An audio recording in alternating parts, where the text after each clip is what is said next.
National காலேஜ்லேருந்து பேசுகிறோம். இந்த காலேஜில் வந்து சிம்போசியம் நடத்துறதா பிளான் பண்ணி மெக்கானிக்கல் டிபார்ட்மெண்ட் நடத்திட்டு இருக்கிறோம். நாங்கள் இங்கே எல்லாருமே தான் கோஆர்டினேட்டராக இங்கே பயன்படுத்தி யூஸ் பண்ணிட்டு இருக்கிறோம். இப்போ காலைல சீஃப் கெஸ்ட்லாம் வந்தாங்க, எல்லாமே ஒழுங்காக நடந்துட்டு இருக்கு. இன்னும் மத்தியானம் பிரேக் டைமில் எல்லாத்துக்கும் ஸ்நாக்ஸ்லாம் கொடுத்தோம். இன்னும் மத்தியானத்துக்கு மேலே பேனர் இறக்குற மாதிரி இருக்குது. 1:30 மணிக்கு மேலே எல்லாத்துக்கும் லஞ்சு ரெடி பண்ணியிருக்கோம். வந்தாங்க எல்லாருமே லஞ்சு சாப்பிட்ற மாதிரி இருக்குது. ஆனால் எல்லாத்துக்கும் ரெடி பண்ணி ஆல்வேஸ் வெல்கம்ஸ் யூ. எல்லாமே லஞ்சு கொடுக்குற மாதிரி இருக்குது, ரெடி பண்ணி வச்சுருக்கிறோம். எல்லாமே தரமாக எல்லாம் கலந்துக்கொள்ளுங்க. இன்னும் நிறைய ஈவெண்ட் நடத்தாதான் இருக்குது. இன்னும் 6 மணி வரைக்கும் சிம்போசியம் நடத்த போகுது. அதனால் நிறைய ஈவெண்ட் வச்சுருக்கோம். இல்லை சிறப்பாக நடத்தி அனுப்புவோம். எல்லாமே தரமாக கலந்துக்கொள்ளுங்க. ஆசிரியர் நடத்துறதா இருக்குது. நிறைய காலேஜ் வந்திருக்காங்க. 22 பேர் வந்திருக்காங்க. இன்னும் சிறப்பாக நடத்துவோம். எல்லாம் தரமாக கலந்துங்க. ஹலோ ஃப்ரெண்ட்ஸ், நம்ம சீனியர்ஸ் பார்த்திங்கன்னா நம்ம என்னென்ன ஈவெண்ட்ஸ் இருக்குது, எத்தனை பேர் கலந்துருக்காங்க அப்படிங்கிற சொல்லியிருப்பாங்க. நம்ம காலையில் பார்த்தீங்கன்னா கேட் மாடலிங்கும் பேப்பர் ப்ரெசன்டேஷனும் காலையில் நடந்துச்சு. அதுக்கு முன்னாடி நம்ம காலேஜுக்கு வந்து சீஃப் கெஸ்ட்டை இன்ட்ரோ பண்ணியிருந்தாங்க. அந்த வீடியோவை இப்போ நீங்கள் பார்க்கலாங்க. Hi everyone, good afternoon, and today I'm at the NSN College of Engineering and Technology, and I was a third batch student of NSN CET. I passed out 2017. I got my job when I was doing my final year, and now I'm working as a software developer at a Virtusa company, Chennai, and I came here as a chief guest for this event, the department event. And நான் வந்து Tamil medium தான் படித்தேன் என்னோடய schooling எல்லாமே. So Tamil medium முடிச்சுட்டு college முடிச்சுட்டு next Tamil மீடியத்தோடு நம்ம எப்படி இண்டஸ்ட்ரிக்குள்ளே போக முடியுமா, ஒர்க் பண்ண முடியுமா அப்படின்னு எந்த ஹெசிடேஷனும் இல்லாமல் ஸோ நிறைய ஓப்பனிங்ஸ் வந்து இருக்குது. ஸோ நான் இன்றைக்கி எப்படி சாஃப்ட்வேர் டெவலப்பராக இருக்கேன். ஸோ என்ன இங்கே சீஃப் கெஸ்ட்டாக இன்வைட் பண்ணியிருக்காங்க. It's been great honour. So நீங்களும் கண்டிப்பாக இந்த மாதிரி ஆப்பர்ச்சுனிட்டிஸ் நீங்கள் கிராப் பண்ண முடியும். You have to come out of your comfort zone and தைரியமாக வந்து நீங்கள் ப்ரொசீட் பண்ணுங்கள். நிறைய வேகன்சி இருக்குது, ஓப்பனிங்ஸ் இருக்குது. If you try you will get it. Thank you so much. All the best. இன்னைக்கு வந்து 11 to 4 சிம்போசியம் NSN காலேஜில் சிம்போசியம் நடந்துட்டுருக்கு. அதுக்கு சீஃப் கெஸ்ட்டாக நான் வந்து வந்திருக்கேன். ஸோ இங்கே ப்ரெசன்டேஷன்ஸ் ப்ராஜெக்ட்ஸ் எல்லாம் ரிவ்யூ பண்ணியிருக்கேன். இப்போ வந்து கைட் மிஷன்ஸ் வந்து ஃபர்ஸ்ட் அதுக்கு வந்து கைட் பண்ணும் சார். கைட் பண்ணுறதுக்கு ஃபஸ்ட் என்ன சென்சார் யூஸ் பண்ணாங்கன்னா IMUன்னு ஒரு சென்சார் யூஸ் பண்ணுறாங்க சார். அது வந்து ஆக்சுவலாக அது IR சென்சார் மாதிரி சார். எமிட்டரும் ரிசீவர் இருக்கும் சார். அது வந்து எலக்ட்ரோமேக்னெட்டிக் பேஸில் வந்து ஒர்க் ஆகும். அது எமிட்டர் வந்து எலக்ட்ரோமேக்னெட்டிக் வேவ்ஸ் வந்து எமிட் பண்ணும் சார். அது வந்து டார்கெட் படி ரிட்டர்ன் ஆகும்போது ரிசீவர் வந்து எவ்வளோ டிஸ்டன்ஸில் இருக்குது, எவ்வளோ ஃபீல்டில் போயிட்டுருக்குன்னா அதை வெயிட் பண்ணி சொல்லுவோம் சார்.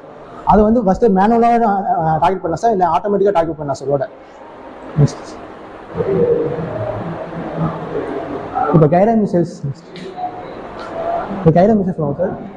நம்ம இந்தியா டாப்பில் கைடன் மிசைல்ஸ் சார். அது இதில் வந்து பாவேன் ஒரு கைடன் மிசைல்ஸ் வந்து most useful surface to air வந்து யூஸ் பண்ணுவோம் சார். கைடன் மிசைல்ஸ் வந்து அப்ளிகேஷன்ஸ், அதாவது ஒவ்வொரு கைடன் மிசைலும் ஒவ்வொரு இதில் யூஸ் ஆகும் சார். ஃபஸ்ட்டு வந்து inter guided missiles, AI guided missile, radar ஹம்பிங் மிஷின். ஒன்றும் இல்லை சார், வந்து ஒரு ஆப்ஜெக்ட் கொடுத்துருவோம் சார். ஆப்ஜெக்ட் இப்படி தான் சொல்லுவோம் சார். அது வந்து அது சென்ஸ் பண்ணும். அது CCTV மூலிமா சென்ஸ் பண்ணும் சார். ஆப்ஜெக்ட் மூலிமா அது வந்து சென்ஸ் பண்ணி அந்த இமேஜ் இந்த இமேஜ் மேட்ச் பண்ணும் சார். அதுவாக தானாக செயல்படும் sir. Air to surface match பண்ணும்போது அதோட லொக்கேஷன் இமேஜ் மட்டும் சொல்ல கொடுக்கும். அதை மேட்ச் பண்ணி 100 ஸ்டோர் அந்த மட்டும் அந்த இடத்துல போய் லாக் ஆகும் சார். சரி, நெக்ஸ்ட் ஆட்டோமேட்டிக்காக நமக்கு 9 to 7 அது ஒன்றும் இல்லை. அது வந்து ஆட்டோமேட்டிக்காக அதுவும் ஏஐ மாதிரி தான் சார். ஆனால் ஃபோட்டோ வந்து மேட்ச் பண்ணுவோம். இது வந்து ஹேண்ட்மேக்கில் வந்து இப்போ ஷோல்டர் வச்சு ராக்கெட்லாம் யூஸ் பண்ணுவாங்களா சார், அது சார் மேனுவல்.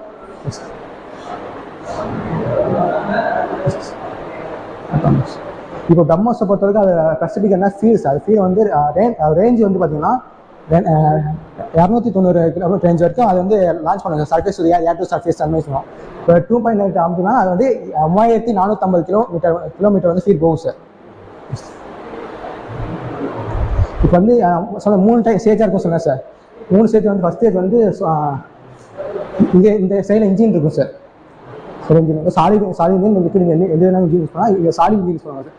இதில் சொன்ன மாதிரி இது வந்து ஃப்ரண்ட்டில் வந்து ஒரு ஏர் டேக் மாதிரி போட்டிருப்பாங்க சார். இந்த இடத்துல தெரியுது ஏர் டேக் மாதிரி போடுறோம். அந்த ஏர் இன்டேக் ஆகி இன்க்ரீஸ் ஆகி ஃபியூல் இன்டேக் பண்ணுவாங்க சார். அப்போ வந்து ஹை ப்ரெஷர் ஏர் வந்து வெளியே வரும் சார். அப்போ வந்து ராக்கெட் தேவையான ஃபீட் கிடைக்கும் சார்.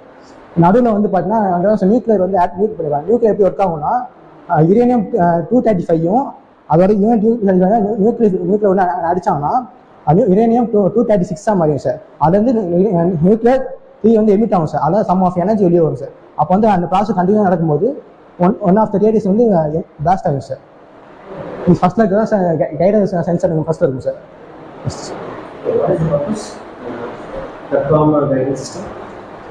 ஆக்சுவலி அது வந்து அதான் சார் முன்னாடி சொன்ன மாதிரியே எலக்ட்ரோ மேக்னெட்டிக் வேவ்ஸை வந்து ஃபஸ்ட்டு எமிட் பண்ணும் சார். எமிட் பண்ணி அது வந்து எவ்வளோ தூரத்தில் இருக்கும் ஃபஸ்ட்டு சென்ஸ் பண்ணும் சார். என்ன கிலோமீட்டர் ஃபீடு போயிட்டு இருக்கு அந்த கிலோமீட்டர் ஃபீடுக்கு வந்து ஒரு 10% இன்க்ரீஸ் தான் வந்து ஏதோ ஃபீடு இன்க்ரீஸ் பண்ணிக்கும் சார். அப்புறம் இங்கே அதை வந்து டேட்டா எக்ஸ்சேஞ்ச் பண்ணிக்கும் சார். கிரவுண்ட் டெக்னாலஜி வந்து இன்ஸ்டால் பண்ணிக்கும். டார்கெட் லாக் பண்ணிட்டோம்னா விஷயம் வந்து நம்ம சொன்னாக்க அப்புறம் தான் கிளாஸ் ஆகும். ஃபஸ்ட்டு டார்கெட் ஃபஸ்ட்டு லான்ச் பண்ணி லாக் பண்ணணும். அதோட பர்பஸ் என்ன அப்படின்னா வந்துட்டு ஆட்டோமேட்டிக்காக போயிட்டு டார்கெட்டை ஃபிக்ஸ் பண்ணி பிளாஸ்ட் பண்ணோம் sir. But nowadays they are using a distributed system only too. Sir ரீசெண்டாக ஒரு டெஸ்ட் பண்ணாங்க, எனக்கு தெரியுமா சார்? இந்த G95 தான் சார். ரீசெண்டாக அட்வான்ஸ்டு சிஸ்டம் அக்னிஃபை. ஆமாம் சார். அது வந்து அதை பற்றி பின்னாடி வரும் சார். சிஸ்டம் ஒன்று இப்போ 1 வீக் முன்னாடி அதை அப்டேட் பண்ணாங்க. அக்னிஃபை வந்து சொல்லுங்கள். ஸோ அதோட சிஸ்டம் தான் இதோட சிஸ்டம். அதுவும் வந்து பார்த்தீங்க அப்படின்னா டார்கெட்டை வந்து பரமிட்டு டார்கெட்டை வந்துட்டு லாக் பண்ணும் சார். ஓனா வந்து லாக் பண்ணிட்டு இடத்துக்கு வந்து அதுவாகவே வந்து திருப்பி போய் அடிக்கிறது. ஆமாம் சார். அதை பற்றி எக்ஸ்பிளைன் பண்ண முன்னாடி நெக்ஸ்ட் அக்னிஃபை சார். அக்னிஃபை பார்த்தீங்கன்னா ஆக்சுவலாக அந்த சர்ஃபேஸ் அதுவும் அதோட அப்ளிகேஷன் மல்டிபிள் அப்ளிகேஷன் சார். அது மேக்ஸிமம் வந்து வாட்டர் ஃபோர்ஸ் யூஸ் பண்ணுவாங்க சார். அதாவது சப்மரீன் வந்து யூஸ் பண்ணுவாங்க சார். அண்டர் வாட்டர்லேருந்து லான்ச் பண்ணலாம் சார். வாட்டர் சர்ஃபேஸ்லேருந்து லான்ச் பண்ணலாம் சார். அண்டர் வாட்டரில் எக்ஸ்டெண்ட் பண்ணோம்னா வந்து ஒரு ப்ளம்பிங் சிஸ்டம் மாதிரி யூஸ் பண்ணுவாங்க சார். ப்ளம்பிங் சிஸ்டம் ஒன்றும் சார். இப்போ வந்து ஒரு பிளாஸ்டிக் பாலை வந்து உள்ளே போட்டால் எவ்வளோ வேகமாக வெளியே வருது சார். அதே மாதிரி அந்த பிளாஸ்டிக் சாலிட் ஒர்க் மேலே உள்ள வந்து ராக்கெட் இன்செர்ட் பண்ணிக்கலாம் சார். அந்த வாட்டர் உள்ள வரும்போது ஃபஸ்ட்டு வாட்டர் வெளியே வரும் சார். வாட்டர் வெளியே வந்தோடனே இன்ஜினோட லெவலுக்கு மேலே வந்தோடனே இன்ஜின் ஆன் ஆகிடும் சார். அங்கேருந்து ஏர் டு சர்ஃபேஸ் டு ஏர் போகும் சார். இப்போ வந்து இதோட ரேஞ்சு வந்து பார்த்தீங்கன்னா 7000 கிலோமீட்டர் சார் ரேஞ்சு. வேர்ல்டு லெவலில் 7000 சார். இதோட ஃபீடு வந்து பார்த்தீங்கன்னா கிட்ட 3600 கிலோமீட்டர் ஃபீட் சார். ஹைட் வந்து பார்த்தீங்கன்னா 150 ஹைட் வரைக்கும் போகும் சார்.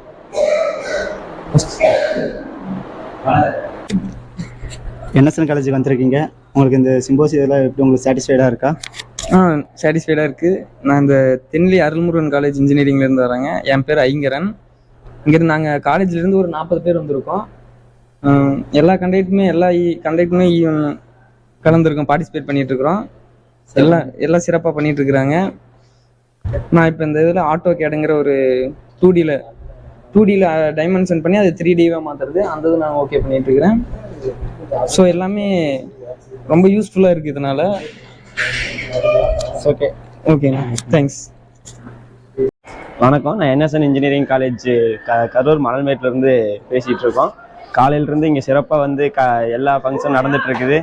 அப்புறம் இங்கே செமினார் ஹால் கூட்டிகிட்டு போயிட்டு ஃபங்க்ஷன் எல்லாம் நடத்துனாங்க. அதுக்கப்புறம் இங்கே வந்து ட்ராக் ஆர்சி ரேசிங் நடத்துகிறாங்க. காலைல வந்து 11 மணிக்கு டீ ஸ்நாக்ஸ் எல்லாம் பர்ஃபெக்டாக நடந்துகிட்ருக்குது. இங்கே என்எஸ்என் காலேஜ் ஃபங்க்ஷன் வந்து சூப்பராக அருமையாக நடந்துகிட்ருக்குது. அடுத்த வருஷம் எல்லாருமே வந்து என்எஸ்என் காலேஜில் வந்து கலந்துக்குங்க. இப்போ நம்ம சீனியர் பார்த்திங்கன்னா என்ன ஈவெண்ட்ஸ் நடந்துச்சு, ஸ்நாக்ஸ் என்ன கொடுத்தோம் அப்படிங்கிறத சொல்லியிருப்பாங்க. அடுத்தது பார்த்திங்கன்னா 1:30க்கு நம்ம லஞ்ச் அரேஞ்ச் பண்ணியிருந்தோம். வந்தவங்களாம் லஞ்ச் சாப்பிட்டதுக்கப்புறம் காலையில் பார்த்திங்கன்னா கேட் மாடலிங்கும் பேப்பர் ப்ரெசன்டேஷனும் மெக்கானிக்கல் ஈவெண்ட்ஸ் சிறப்பாக முடிச்சுங்க. அடுத்தது பார்த்திங்கன்னா ஃபன் ஈவெண்ட்ஸ் கண்டக்ட் பண்ணியிருந்தோம். ஃபன் ஈவெண்ட்ஸில் என்ன கண்டக்ட் பண்ணியிருந்தேன்னு பார்த்திங்கன்னா ஃப்ரீ ஃபயர் ரூம் மேட்ச்சுங்க. அதில் யார் எந்த டீம் ஜெயிக்குதோ அவங்களுக்கு நம்ம சர்டிஃபிகேட் கொடுக்குற மாதிரி ஃபன் ஈவெண்ட்ஸில் கண்டக்ட் பண்ணியிருந்தேங்க. ஃபஸ்ட்டு ஃபன் ஈவெண்ட்ஸ் பார்த்திங்கன்னா ஃப்ரீ ஃபயர் முடிச்சதுக்கப்புறம் பார்த்திங்கன்னா ஆர்சி ரேசிங்க்கான ஃப்ளெக்ஸை நீங்கள் பார்த்துருப்பீங்க. RC racing flex. RC racing track ready பண்ணியிருந்தாங்க. அந்த ட்ராக் எவ்வளோ மொத்தம் செலவாகிடுச்சுங்க, 5K பக்கமாக ஆயிடுச்சுங்க ஆர்சி ரேஸ்க்கு ட்ராக் மட்டும். அடுத்தது பார்த்திங்கன்னா நம்ம ஒரு 3 டீம் அரேஞ்ச் பண்ணியிருந்தோங்க ஆர்சி ரேஸ்க்கு. பட் என்ன ஒரு கெட்ட நேரம்னு தெரில, நம்ம ஆர்சி ரேசிங்க்கு கூப்பிட்டவங்க யாருமே வரலைங்க. பட் என்ன பண்ணுறதுன்னு தெரில. பட் அதே மாதிரி அதை ஒரு ஃபன் ஈவெண்ட்ஸாக கண்டக்ட் பண்ணிட்டோம்.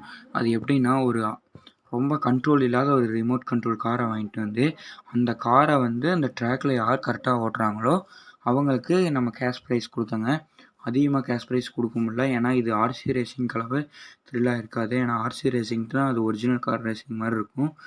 இது வந்து கண்ட்ரோல் இல்லாத ஒரு ரிமோட் கண்ட்ரோல் கார் மாதிரிங்க. இதை யார் அந்த ட்ராக்கில் கரெக்டாக ஓட்டுறாங்களோ அவங்களுக்கான நம்ம ப்ரைஸை கொடுக்க முடிஞ்சுங்க. இதாங்க நம்ம ஆர்சி ரேசிங்னு வச்சு ஒரு ரேஸ் மாதிரி வச்சுக்கிட்டோம் காருக்கு. இது ஒரு ஃபன் ஈவெண்ட்ஸாக கண்டக்ட் பண்ணிட்டோங்க. வேறு வழி இல்லை. ஏன்னா நம்ம கூப்பிட்ருந்தவங்க பார்த்தீங்கன்னா நைட்டு வரைக்கும் ஓகேன்ட்டு அடுத்த நாள் காலையில் எங்களால் முடியல, வேறு டீமை கூப்பிட்டு பாருங்க அப்படின்ட்டாங்க. நம்ம செலவு பண்ண வேஸ்ட்டாக போகக்கூடாதுங்கிறதுக்காக ஈவெண்ட்ஸ் கண்டக்ட் பண்ணியாச்சு. அதனால் நம்ம இப்படி ஒரு பிளான் போட்டாச்சுங்க. இது ஒரு ஃபன் ஈவெண்ட்ஸ் மாதிரி நல்லா இருந்துச்சுங்க. எல்லா இடத்துக்குமே ஃபன் ஈவெண்ட்ஸ் இருந்துச்சு. இதுலேயும் ஒரு 30 பேர் கலந்துக்கிட்டாங்க. அதாவது ஒரு டீமுக்கு 5 பேர், ஆனால் ஒருத்தர் தான் ஓட்டணும் அப்படிங்கிற மாதிரி. இதுலேயும் டைம்ஸில் வச்சு நம்ம கரெக்டாக பிளான் பண்ணிக்கிட்டோங்க. இதுவும் நல்லா தான் ஓட்டினாங்க, செமையாக இருந்துச்சு. இந்த கார் பார்த்திங்கன்னா நம்ம இதில் வந்து இது ஒரு 1500 வந்துச்சுங்க. இது ஒரு ரிமோட் கண்ட்ரோல் காரு, செமையாக இருந்துச்சுங்க. நம்ம ட்ராக் எப்படிலாம் இருக்குதுன்னு பார்த்தீங்கன்னா நீட்டாக ஆர்சி கார் வந்துருச்சுன்னா செம்மையாக பண்ணியிருக்கலாங்க. இந்த ஈவெண்ட்டே வேறு லெவலில் இருக்கும். ஆர்சி கார் பற்றி உங்களுக்கே தெரியும். அடுத்தது பார்த்திங்கன்னா நம்ம ரிமோட் கண்ட்ரோல் காரை நார்மல் ரோட்டில் வச்சு இது ஒரு ஸ்டைலாக பண்ணலாம் அப்படிங்கிற மாதிரி பண்ணியிருந்தோம். இது எவ்வளோ அழகாக இருக்குன்னு நீங்களே பாருங்களேன். ஜம்முன்னு ஒரு ரோல் ஆகுதா, நீட்டாக போயிட்டு வரும் பாருங்களேன். இதான் நம்ம ஆர்சி கார்னு வச்ச ரிமோட் கண்ட்ரோல் காரு. அடுத்தது பார்த்திங்கன்னா இதான் நம்ம மெக் உருவாக்கின நம்ம மெக்கானிக்கலுக்கான சிம்பிள்ஸ். நம்ம ஈவெண்ட்ஸ் எல்லாம் முடிச்சதுக்கப்புறம் பார்த்திங்கன்னா ஈவினிங் ஒரு 4:30 நம்ம ஃப்ளெக்ஸாக இருக்க ஆரம்பிச்சாச்சுங்க. ஏன்னா ஈவெண்ட்ஸ் முடிக்கிறதுக்கே 4 o'clock ஆச்சு. இப்போ அவங்களுக்கான ப்ரைஸு சர்டிஃபிகேட்லாம் கொடுத்ததுக்கப்புறம் 4:30 நம்ம ஃப்ளெக்ஸாக இருக்க ஆரம்பிச்சிட்டோங்க. அந்த வீடியோ தான் இப்போ பார்த்துட்ருக்கோம். வாங்க நம்ம ஃப்ளெக்ஸ் வீடியோவை பார்க்கலாம்.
மிஸ்டர் சப்ஸ்கிரைப் பண்ணுங்க. Mechanical student.